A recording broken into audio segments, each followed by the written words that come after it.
Hello friends, this is our 8th lecture of the complex number. In the previous lecture we discussed about harmonic functions and its example. Now today we start conjugate harmonic functions. So here if u and v are analytic function, so u plus I we called conjugate harmonic function of each other. अगर आपके पास u and v both are analytic function है तो u plus I v को बोलेंगे conjugate harmonic function to each other.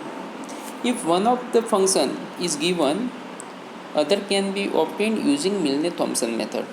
अगर आपके पास u है और v फाइंड करना है या v है और u फाइंड करना है तो आप यूजिंग बाय मिलने-थॉम्सन मेथड से फाइंड कर सकते हो. So first working rule for Milne Thomson method is follows. पहले हम वर्किंग रूल देख लेते हैं. यहाँ पे दो केस हैं. Case number 1, if the real part u of f of z is given. मान लो आपके पास u गिवन है, v फाइंड आउट करना है. So step number 1, find del u by del x and del u by del y. Step 2, find f dash z equal to del u by del x plus i del v by del x. Using the CR equation, del v by del x replace as a minus del u by del y, so we get del u by del x minus I del u by del y. यहाँ पे हमारे पास सिर्फ u given है तो हमने find किया del u by del x and del u by del y. So del v by del x को convert करना है del u by del y में, तो हम पता है यूजिंग बाय CR इक्वेशन से हमने चेंज किया. सो फाइनल रिजल्ट जो है वो आपको याद रखना है del u by del x minus I del u by del y. Step 3, put जो भी आंसर आ रहा है उसमें आपको x equal to z and y equal to 0 in f dash Z.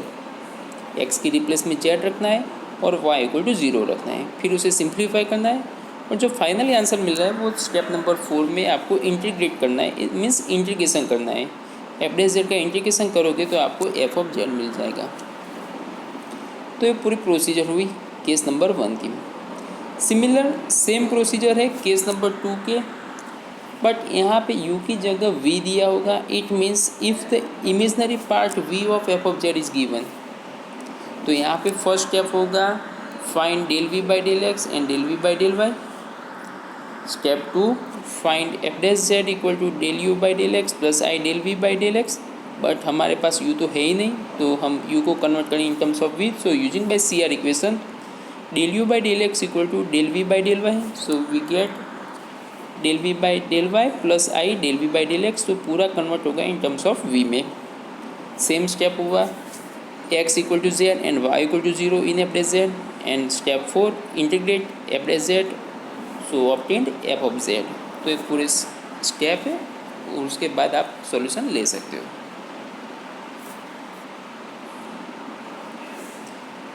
अब हम एग्जांपल देखते हैं using by Milne Thomson method. So यहाँ पे एग्जांपल में लिखा है find the analytic function f of z equal to u plus i v if u equal to x cube minus 3xy. So आपको फाइंड आउट करना है analytic function f of z और आपके पास गिवन है u. So first write down u. So u equal to x cube minus 3xy. ये पहले हमें गिवन है वो लिख दिया. यहाँ पे केस नंबर 1 आएगी मेथड. केस नंबर 1 में del u by del x find करना है और del u by del y find करना है. सो पहले हम del u by del x find करने जा रहे हैं. सो यहाँ पे partial derivative with respect to x, it means y as a constant.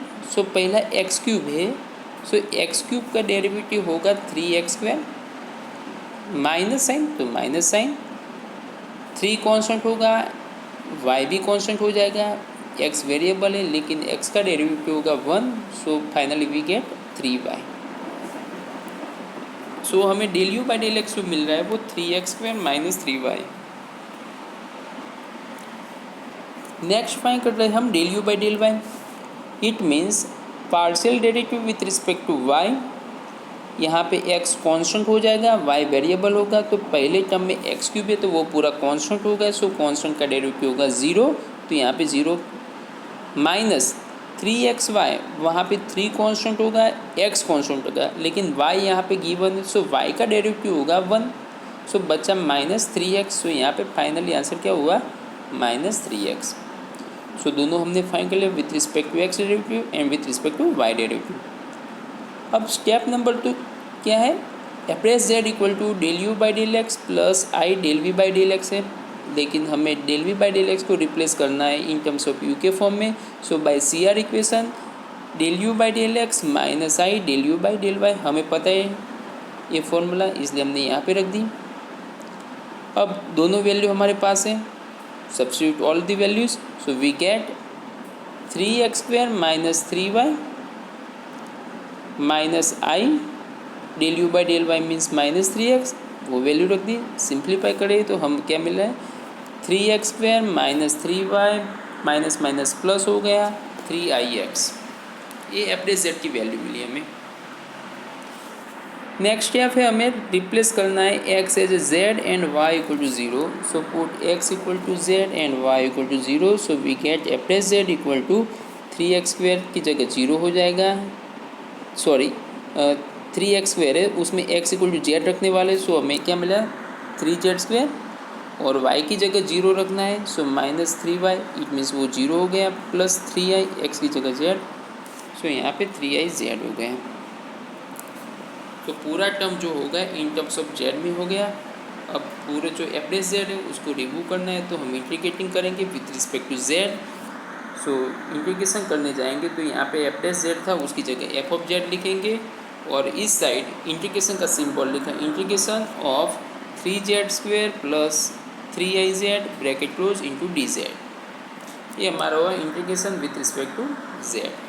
अब हम इंटीग्रेशन करना है, वो चीज़ हमें पता है, विथ रिस्पेक्ट टू z करना है, 3 कांस्टेंट है और z² जो है उसका इंटीग्रेशन होगा z⁻3 3 cut, so finally we get z³, ये पहला स्टेप हुआ। प्लस 3iz का इंटीग्रेशन करना है, सो 3iz में 3i कांस्टेंट है तो वो i को पहले बाहर लिखा, 3 भी ऐसे लिखा, लेकिन z का जो इंटीग्रेशन है वो है z²/2, so i 3z²/2 plus integration करने के बाद एक कांस्टेंट रखना पड़ता है, वो होगा आपका c कांस्टेंट। तो ये पूरा एग्जांपल सॉल्व हो गया। इट मीन्स अगर आपके पास u गिवन है, आपको एनालिटिक फंक्शन फाइंड करना है, सो यूजिंग बाय मिलने थॉमसन आप इस प्रोसीजर से फाइंड आउट कर सकते हो। आई होप ये एग्जांपल आपको समझ में आया होगा। Now second example, construct analytic function whose real part is u equal to x³ minus 3xy² plus 3x² minus 3y² plus 1। Similar same example है, लेकिन यहाँ पे u का जो है पोलिनोमियल चेंज हो गया है। तो पहला स्टेप क्या होगा, del u by del x find करना है, del u by del y find करना है, फिर एप्रेस जेड में वैल्यू सब्स्टिट्यूट करनी है, बाकी की प्रोसीजर आपको पता ही है। सो यहाँ पे u है पहला, partial derivative with respect to x करने जाए तो क्या होगा, x³ है तो 3x² होगा। चलो पहला स्टेप, -3 कांस्टेंट है, y² कांस्टेंट है, x का डेरिवेटिव 1 होगा, सो -3y², यहाँ पे 3x² है, सो x² का डेरिवेटिव होगा 2x, सो 2 × 3 6x, तो 6x हो गया। फिर y वाले यहाँ पे x है ही नहीं तो वो कांस्टेंट हो गया, 1 में भी x नहीं है तो वो कांस्टेंट हो गया, सो कांस्टेंट का डेरिवेटिव क्या होगा 0, सो यहाँ पे दो टर्म वैल्यू 0 है, तो finally we get 3x² minus 3y² plus 6x। अब हम del u by del y find करते हैं, so partial derivative with respect to y, so यहाँ पे जो u है उसमें x जो होगा वो कांस्टेंट हो जाएगा, y वेरिएबल होगा, तो पहला पार्ट है x³ तो वहाँ पे y है ही नहीं तो वो कांस्टेंट होगा, सो कांस्टेंट का डेरिवेटिव 0 तो वो लिखने की ज़रूरत नहीं है। -3xy², यस यहाँ पे y गिवन है और -3x कांस्टेंट है तो वो यहाँ पे -3x एज इट इज होगा, लेकिन y² का डेरिवेटिव होगा 2y, सो -3 × 2 -6, सो यहाँ पे हम लिख सकते हैं -6xy प्लस 3x², लेकिन 3x² क्या है, यहाँ पे y गिवन नहीं है तो पूरा कांस्टेंट होगा, सो कांस्टेंट का डेरिवेटिव 0 तो यहाँ पे लिखने की ज़रूरत नहीं है। नेक्स्ट स्टेप -3y² है, -3 कांस्टेंट है लेकिन y² है, y² का डेरिवेटिव होगा 2y, सो -3 × 2 मीन्स -6y, और लास्ट में 1 क्या है, कांस्टेंट है, सो कांस्टेंट का डेरिवेटिव 0, तो लिखने की ज़रूरत नहीं है। तो दो चीज़ें हमने फाइंड कर ली, del u by del x and del u by del y. आगे हम फाइंड करते हैं f dash z equal to del u by del x plus i del v by del x. We know that by C R equation del u by del x minus i del u by del y. जो del v by del x था उसके replace में हमने किया del u by del y. दोनों की value हमारे पास है, दो वैल्यू लिखेंगे यहाँ पे। सो यहाँ पे del u by del x की वैल्यू लिखी और यहाँ पे del u by del y की। और जो आंसर था उसमें हम x इक्वल टू जेड और y इक्वल टू 0 लिखेंगे। सो एफ डॉट जेड जो है वो हमारा होगा 3z² प्लस 6z प्लस आई इंटू 0। सो आई इंटू 0 में 0 हो गया, सिर्फ बचेगा आपके पास 3z² प्लस 6z। अब ये जो पूरा जो पार्ट है एफ डॉट जेड वो कन्वर्ट हो गया z में। अब integrating with respect to z integration करने जाएंगे तो एफ डैश जेड है तो उसकी जगह क्या लिखेंगे हम, एफ ऑफ जेड। सो यहाँ पे एफ ऑफ जेड लिखा हमने, इंटीग्रेशन का सिंबल आ जाएगा। So integration 3z² plus 6z dz। आई वाला जो पार्ट है वो 0 मल्टीप्लिकेशन में तो वो 0 हो गया। अब हमें सिंपल इंटीग्रेशन करना है, 3 कांस्टेंट है तो 3 को वैसे ही रखा। z² है, z² का डेरिवेटिव हमें पता है, सॉरी इंटीग्रेशन हमें पता है z³/3। सो यहाँ पे z³/3 लिखा हमें integration, plus 6 constant as it is. z का इंटीग्रेशन होगा z²/2 प्लस c। यहाँ पे 3 कट हो सकते हैं। So finally we get z³ 2 into 3 यहाँ पे कट होगा। सो यहाँ पे 3z² प्लस c। जो इंटीग्रेशन करने के बाद आपको पता है कांस्टेंट c आएगा। तो ये हमारा एग्जाम्पल कंप्लीट हो रहा है। आई होप आप समझते होंगे।